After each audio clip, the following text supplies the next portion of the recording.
This is a hideous experience, this driving, running in thing. That's bollocks, mate. Whose idea was that? You'll enjoy it. It's quite good fun. I've been in this car about an hour, ducking and diving around, and now I'm thinking I should sell the Ferrari and keep this. That's how good this car is. The car looks beautiful and you can't see it from the inside. It's really annoying. It's like you need a 3D camera and it sees you driving along. So I'd use this screen to show my car moving along.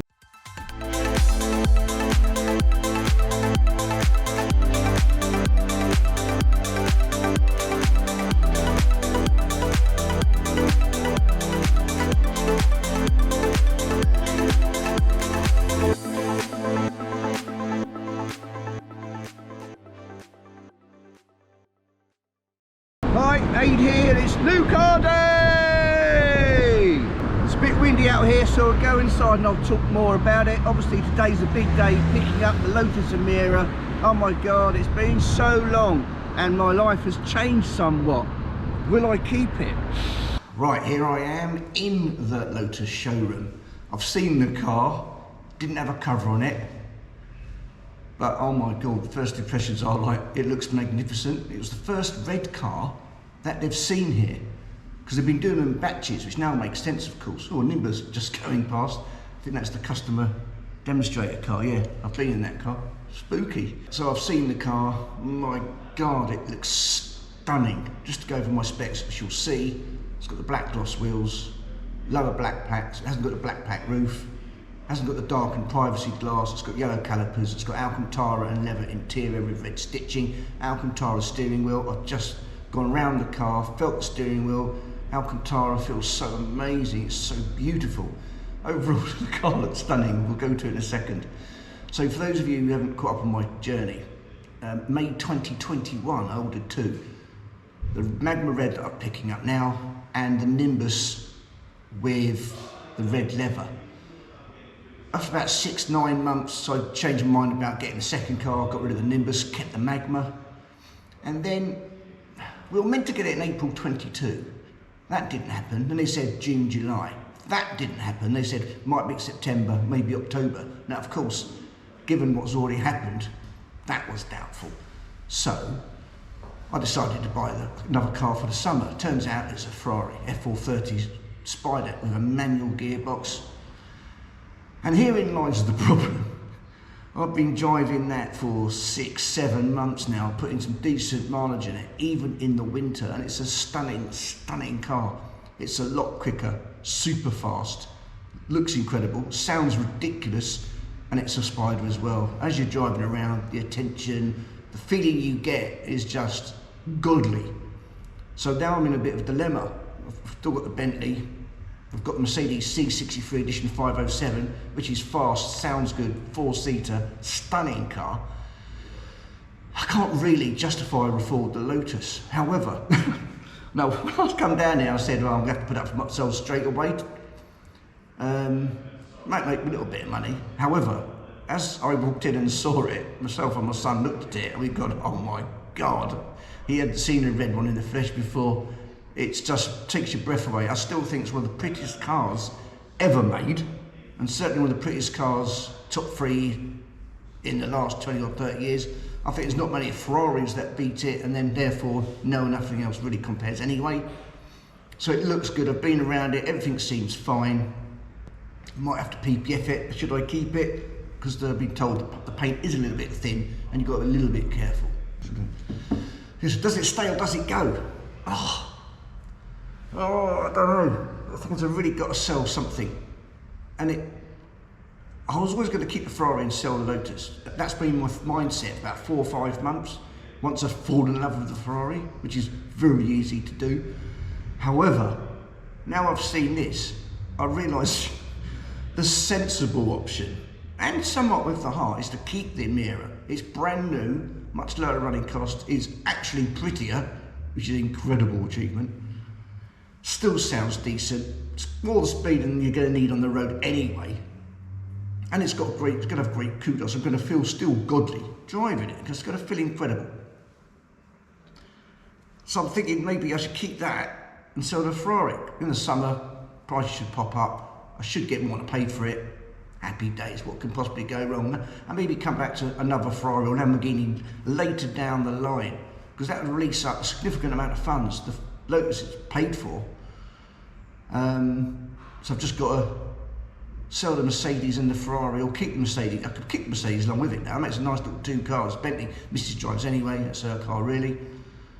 So I just can't bear the thought of selling the Ferrari. I don't know, what would you do? See, if you've got the Bentley, I'll show them all. You've got the Bentley, Ferrari, Emira and Mercedes C63. Which one would you get rid of? And what's the second one you'd get rid of if you had to go down to two cars? Interesting to hear your thoughts. I just haven't got a clue. I do not know what way to go. I don't know what way I'm going to go as I'm sitting here now. My mind is just going back, forwards, keep it, set it, keep it, set it, keep Ferrari, keep both, keep all three, and live in poverty. I mean, problem is I've got a nice driveway which can situate all the cars, but I've only got one single garage. The Ferrari goes in by the skin of its teeth with the mirrors folded. The Lotus is not, well, it looks a bit similar width, that's going to be difficult getting in. And then therefore, which one do I keep outside? But I've got a cover, I could use that. I just really don't know what to do. I'm more stressed than excited, because I've got to make a difficult decision either way. Oh God. Right, let's look round the car, shall we? So as I came in, this is the view that greeted me. A stunning magma red car, and the way a different light travels on it, but in a way it even looks more impressive in the darkened, artificially lit lights. Absolutely stunning. It's the first red car they've had in. A lot of them is the first red car they've ever seen at all. And I've had a good walk around. It's beautiful. Now while it's here, I'll be showing you a couple of things. So I've obviously, you'd know about the spec. And this is the no privacy glass option. This is the no black pack option. So you've got that lovely roof on top. And then you've got the nice clear view here of that stunning engine block there. And also I've got the silver there, because it's just a lower black pack. If you had a full black pack, then these come in black, which you'll see on the green one. Not you're thinking, no, 1 second, that's black. There's quite a lot of light on this car here, but so you can see the green coming in. As I come down here, you can definitely start seeing it. That's ready for someone's pickup. That's with the silver wheels, still yellow calipers, with a tan interior, green on tan. This is the car I reckon 75% of us would have bought. Green on tan, if it hadn't been so damn dark. So frustrating. But you can see there what a difference that privacy makes there. That's a lot darker. That's going to change the light coming into the car from some angles. I don't think it helps with this little shape here. I think it works better when there's no privacy like that. It kind of, I think it just kind of goes aesthetically smoother around the top of that car. The other thing is, look how dark this is. I mean, the whole point of having the glass over an engine is that you're showcasing the engine. I mean, it might not look as good as the Ferrari one. That's too dark, too dark. Just a reminder of this one, how much lighter it is. You can see everything. Beautiful. The other thing that's different is this, because it's got the black pack. It's got the Lotus in black there, it's got the black tips. They look quite nice. It's more like anthracite than black actually. Like a really dark kind of grey. Do look good. I'm not sure if silver looks better or not. What do you think? Would you go black or silver? Do you like the kind of way black or matches? Or do you think the contrast having silver there livens the back end up? So there we go. Ooh. Reminder how you get in the car. Click that, pull that, open it up. Much more solid feel than I remember. This is a later generation car now, in that a lot of the issues that Lotus had with several cars have now been rectified. So in a way, maybe I'm glad I didn't get mine in November. This is car 165. I was due to get one in the top 50. That didn't happen. I'm starting to think actually that's probably for the best. But it's beautiful. So you got the really soft, really beautifully soft Napa leather up here. You got Alcantara here and here in the middle, leather here, Alcantara there, Alcantara there, and the steering wheel, as I said, is beautiful, absolutely beautiful. Now this, I'm sure that was a string kind of mesh. Now it's kind of metal or plastic. I was going to get rid of it. Looking at it, I'm not sure it's going to be easy to do. I think it's going to be far more complicated, but someone will find that out. Like the door, like these mats look nice, don't they? That's a nice touch. There's that USB point. Strange place to have it, but you have a wire cut up here, phone in there. Bit storage there. With another USB. Okay, fair enough, marvellous. Storage behind with a net. Okay, that's pretty good. A couple of buckles. That's very good. Although I've sat in it, the seats feel amazing. Good lumbar support. Full electric memory seats. Some people have been moaning about the comfort on longer drives. I didn't find that, but maybe I will later with more miles. The lovely Jamie at Bell Colvill. He's been superb. Bell Colvill are fantastic. I've always been in safe hands with Jamie. Check is in the post. I might need to buy the car. When I'm on holiday.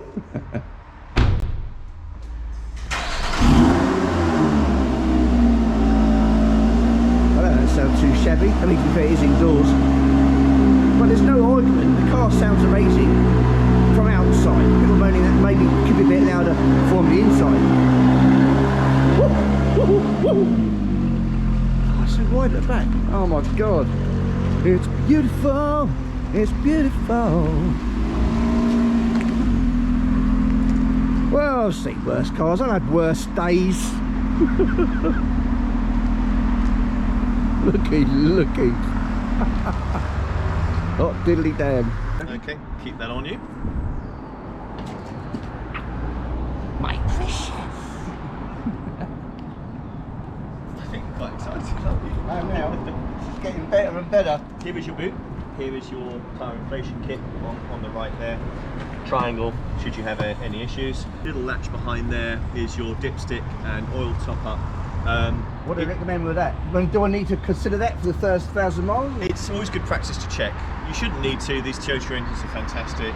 You've obviously got to run it in, so it's 1,000 miles running in. Oh no, that's painful. 4,000 RPM. It's not too bad. It's still quite enjoyable. Just try and vary the load, the gears you use it for. But get to that 1,000 mile mark. We don't need to change the oil. You're good to go. Oh, okay. I don't bring the car to you for a tightening up check sort of thing. No. Unless things don't come loose, of course. Yeah, if you need to, please do, but you shouldn't need to. So as soon as you hit that 1,000 mile mark, you are good to go. Great. All right. One bit of advice is set up on the full clutch to press. It does like a full clutch to press, so set up on the clutch pedal. Oh, that's a good point. When you're set up, you've got your memory settings here, so hold down M, then press 1 to lock that in. Yeah. If you're not going to share the car, I would set up 2 in the furthest position back, so when you exit the car, press 2 and it'll bring the seat all the way back. So That's you can get a great tip, Jamie. All right. Full of I them. knew I was paying you. Yeah, I mean, Mrs. on insurance. Not that I'll let her drive it. She might not want to drive it because she might be too scared. It's precious. Here we go. Here we go. First time starting my car. Beautiful. Yeah. Now, do they say anything about first 1,000 miles in tour or sport mode? It doesn't matter. The mode doesn't matter as long as you adhere to the revs. So you can drive it in whatever mode you like. You can put it in track if you like, as long as you keep it to 4,000 RPM. I know what you're like. Flipping, I'll tell you what, this is going to be so difficult. I haven't had a new car for 20 years, and this is a hideous experience. This driving, running in thing. That's bollocks, mate. Whose idea was that? You'll enjoy it. It's quite good fun. As long as on a V6 that's quite torquey, it wants to go. You're not too penalised. I used to find with the Elises that I found it pretty heavy going, but the V6s, they've got quite a lot of power, and 4,000 still is quite spirited driving, so you won't be too disappointed. Probably be all right. So when you start the car up, it'll always start in touring mode. You can see that it signifies with tour there, and you've got your blue outside line. Yeah. When you go into the mode, it shows you 3 things. It will show you your throttle, it'll show you your exhaust, and it'll show you your traction. So touring is essentially 1 out of 3 for the power, the throttle response. It's 1 out of 3 for the exhaust, but it's 3 out of 3 for your traction, so it shows you the maximum. Right, okay. If you see that drive mode little switch there, just push it forwards or backwards once and release. Then you can see it's 1 out of 3 there, 1 out of 3, and then 3 out of 3, and that's touring, okay? To change the mode, you press it and then go down for sport. So can you see now it's 2 yeah, out and the of engine 3? change as well. Yeah, so it's 2 out of 3 for exhaust note, 2 out of 3 for throttle, but it maintains the maximum traction. Yeah. So sport is probably the mode you'll drive the car in the most. You reckon? Well, I think so. Now, actually, I think people have been saying that. You'll maintain the full traction, so you're safe, but you've got a bit more exhaust and a bit more throttle. Oh my God! Even the track one opens up the throttle even more. It does. So it gives you maximum. It gives 3 out of 3 for the exhaust. If you just go back to sport quickly for me, and up. That's it. Can you see your dashes displayed there? So it's gone to red and it shows you're in sport. Yes. The rev counters and the details are also feathered, so you've got a bit more precision on the data. So that's what I suggest you go in. If you now go to track, which you've already done, you'll hear the exhaust open. So you've got maximum throttle, Oh yeah. you've got maximum exhaust, but the stability is down to 1 out of 3. So it will allow a bit of freedom on the rear end. So do be mindful of that. It's still perfectly safe and there is still traction there, but there is a little bit more down to you. Has anybody crashed one yet? No. I don't want to be the first person. No, you don't want that one. No. Here's your rev counter. With the track display, it changes the visual. You can see it's much more centered around the rev counter, the gear you're in, and the speed. Because the engine is cold, you see it's not allowing the full rev range yet. Doesn't matter for you, because you're going to have to behave yourself anyway. You're not allowed the full revs yet, but it's only showing 5.5. As the car warms up, that'll increase, giving you the full revs up to 7. Okay. On the left-hand side, you've got your tyre pressure monitoring screen. Yeah. That is fixed, and that comes with the track mode. On the right-hand side, that is your optional screen, which you can choose what you want that to be, whether you want that to be media, you want that to be a trip computer, G-force, things like that. We'll get into that, but that's for you to decide. Other bits of information, you've got your fuel there and temperature. Oh, okay. What temperature do they say that it should get up to? 82. 82, 82 yeah. is a nice temperature for the car's warmed. When you run the car in, that's the point where you can start to explore the rev range. Until that point, don't go past 4,000 revs. Let the car warm up nicely as you would any car. Well, I've got a Ferrari, so I'm well aware of keeping your fluids up to a warmth temperature before you do any sort of naughtiness with it.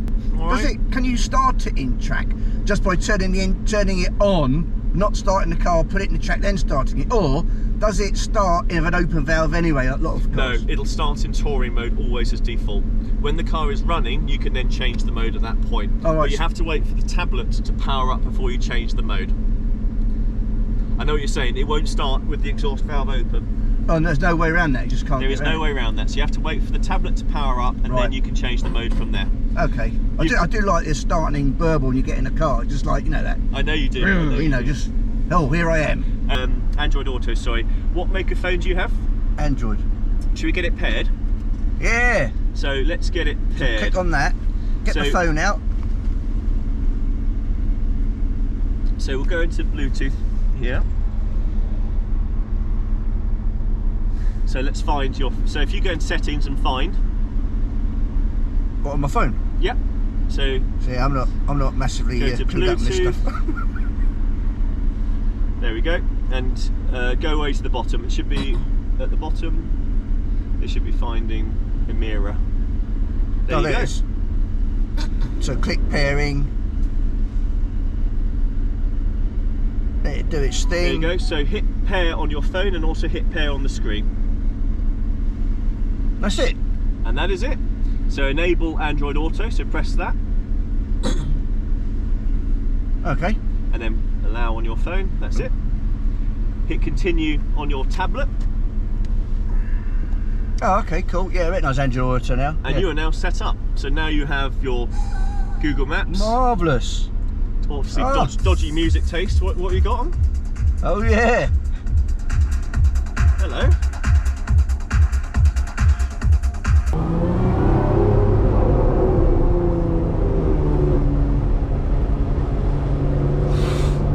Bloody hell, starting to get some attention.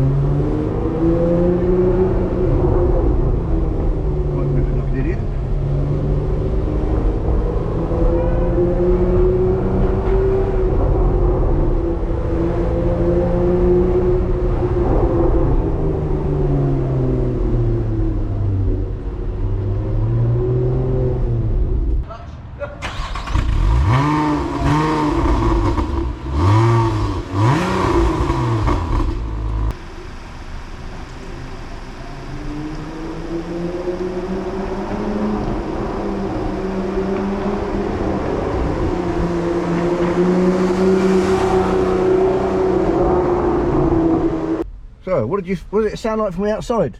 Yeah, pretty damn good. Did it? Yeah, it sounds well good. Even though you can't go over 4,000, it sounds well good. Like, really good. Loads of drama.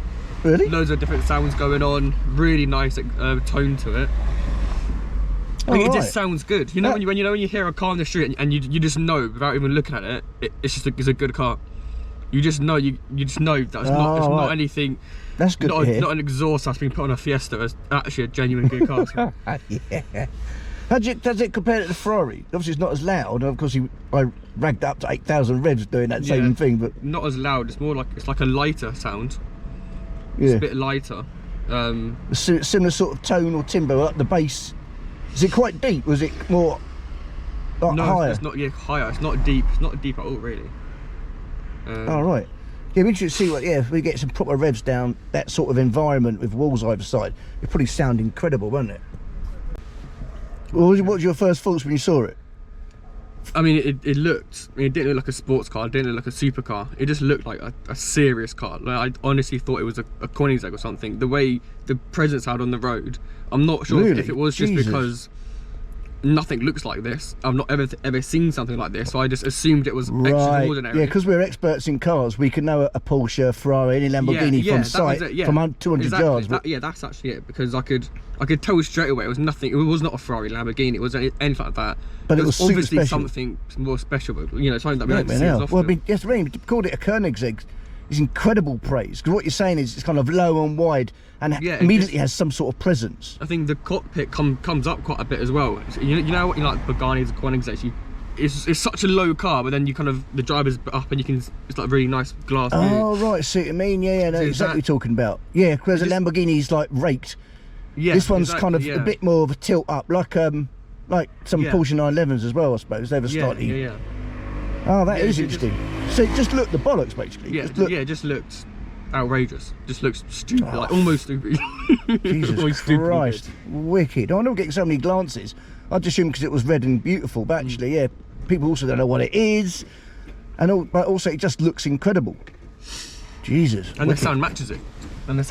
So yeah, well, that's incredible. People are going to just think. That's what I said about. It's the same with the Ferrari. As I said, the worst thing about this car is that you're in it. And you can't see it. You know, I love looking in shop windows when I'm in the Ferrari, and the same will be with this, because you want to see the car. It's not an egotistical thing. I want to see myself in the car. Look how amazing I am. It's the car looks beautiful, and you can't see it from the inside. It's really annoying. It's like you need a 3D camera, and it sees you driving along. So I'd use this screen to show my car moving along. That'd be pretty awesome. The problem is I'd be watching that and crash. It's a fucking brilliant idea, actually. I'm not sure how possible it is. Well, I'm just completely blown away. My first shock was seeing the car in the showroom. Even though I'd seen the car and driven the car twice for a couple of hours now, but not a red one. And I'd seen a red one in the flesh, as you know, in other videos. But the impact of seeing it was unbelievable. It probably helps that it was kind of my car, but in the showroom it just looked ridiculously amazing. It's absolutely stunning. Now since then, people have parked out much to McDonald's to get something to eat, and people just asking questions, looking at it. Some people don't know what it is. Of course, most people think it's a Ferrari. And driving it, I remember how bloody good it is. The sport suspension is so lively. You feel really alive, which is good, because it hasn't got the kind of dynamicism or rawness that you get in a Ferrari or some other higher echelons of sports car. You know, it might lack a bit of drama, especially when I'm limited to 4,000 revs. But even with those parameters set, it's still an amazing car. It just feels so alive. The gear change is sublime. I don't know what people are going on about. Must be people used to automatic cars. Manual is always the way to go, always will be. I suspect they're going to make vastly more i4s. I think the V6 will end before we believe it will, and this will be a sought after car. Yeah, I'm blown away. And I came into this thinking I've got to put up for sale and kick the Ferrari. I can't afford to kick the Ferrari, this, the Bentley and the Mercedes. The Mercedes up for sale anyway.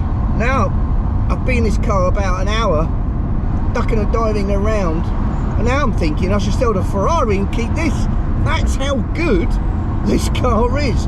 Plus, of course, it's got other things going on. Should we just close the windows? Might be an idea. Other things going on for it. It's brand new, which means I can rag it. I'm not fearful of something dropping off, crashing over bumps. Not a problem. It's got very good modern suspension. Running costs are going to be somewhere between a fifth and a tenth of a Ferrari. So you start thinking, putting it all together, and it's got the modern technology, and it's quite a lot cheaper. Makes sense to sell to a Ferrari. So I might leave it till about June, when the insurance on this one runs out, because all my insurance are coming to the same date, so I had to pay insurance for like 4 months, and then really see how I feel at that point. Now the problem I've got right now is, if I do keep this car, then I want to get PPF straight away. The red paint, or all the paints, are thin, and you know they will get damaged, and it's a bit scary. So I've got to make a decision whether to get that done, because obviously that's another few grand I've got to think about, which I haven't really got right now. So yeah, I'm not sure. I am not sure.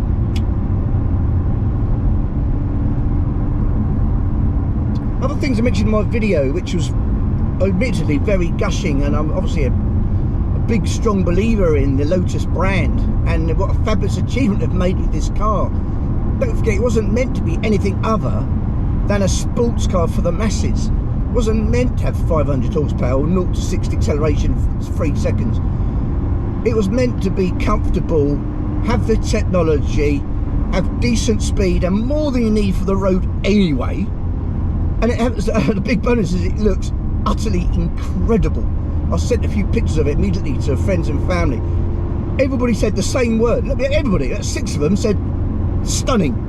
It was prefixed by some other adjective, like unbelievably or fabulously, but stunning was the word that keeps coming up, and it is, it really is. If you put a Ferrari badge on it, you're looking at a £300,000 car with a Ferrari engine in it. So as I was harking back, so yeah, when I drove the original car, yeah, I was loving it, and now I'm back in this. The seat's absolutely fine. People going on about it's not how comfy it is for me. It's got a really good working lumbar, so if you got that, I don't understand what is uncomfortable. It's not like too soft, it's not, certainly not firm.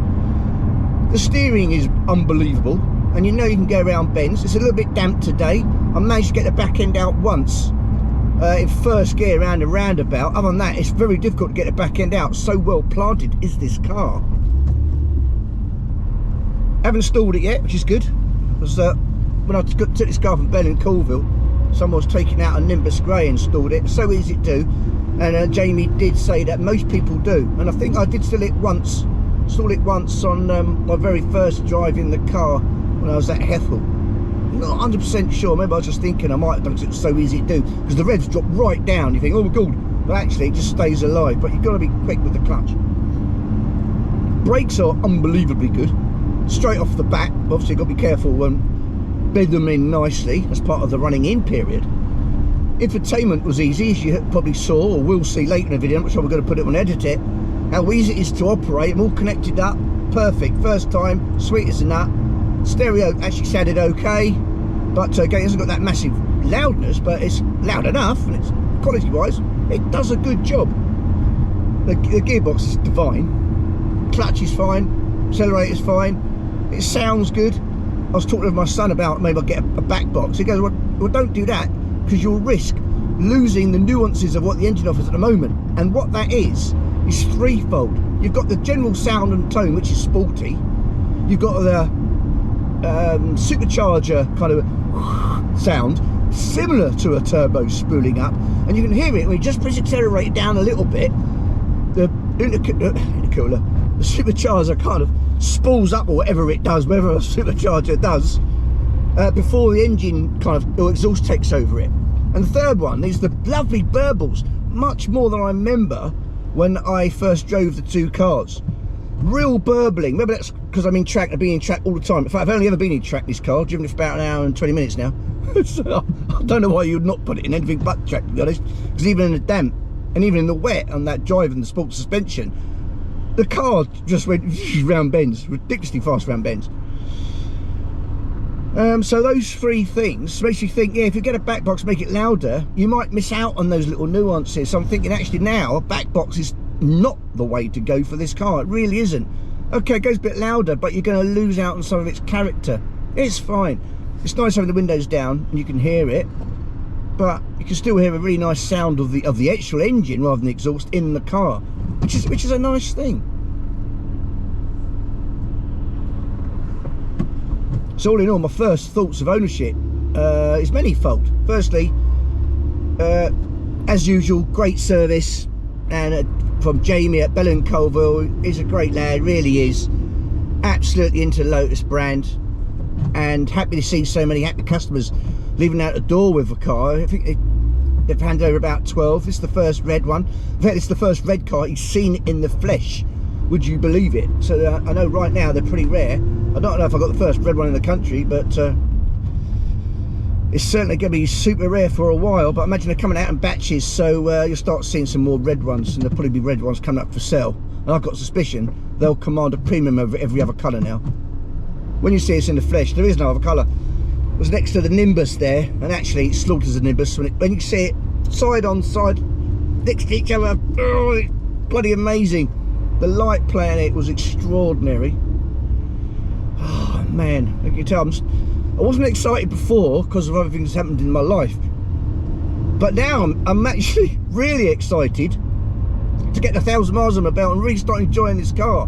I'm enjoying it already, and I'm keeping it down to 4,000 revs, and that's 2/3, less than 2/3. It goes up to 6,800, and from the lovely torque and the delivery you get so far, 6,800, albeit relatively low compared to most sports cars, isn't going to be a problem. And I think it's a delight to change the gears. So if you go up quite quickly and you change the gear, that's even better in my opinion. And you're going to be shifting, don't forget. Can't wait to get on the track. I think this car is going to be a monster around the track. What it might lose in the straight against some more powerful cars, it'll make up in the corner. I can see it's going round the outside of cars. It's that good. Stuck in a bit of traffic here, not a problem. Just still get used to the brakes. You probably see a little bit jerky as I stop, because next to the Ferrari, certainly compared to the, next to the Mercedes, and certainly compared to the Ferrari, which the brakes you can't push and push and nothing happens. You think, oh my god, and then you suddenly brakes. This is the opposite. It brakes really quick, just something to get used to. Clutch has been absolutely fine. Interior is smashing. Love the Alcantara with the leather. When people saying, oh, getting the Alcantara, you think it's all Alcantara. It isn't. It's more leather in here than Alcantara, and that includes the seats. It's the best of both worlds. You've got the beautiful dexterous touch of that suede, it feels beautiful, and then you've got the durability and posh looking nature of this one. Ferrari just went past, thought I'd give him a quick wave. So there you go, I am over the moon with this car. Please subscribe, like and comment. I will be producing more content on this car with some great trips coming up, and also doing some inter-car challenges between my different cars in my little stable, and also some motorbike versus sports car content as well. Until then, until we meet again, take care out there, keep safe.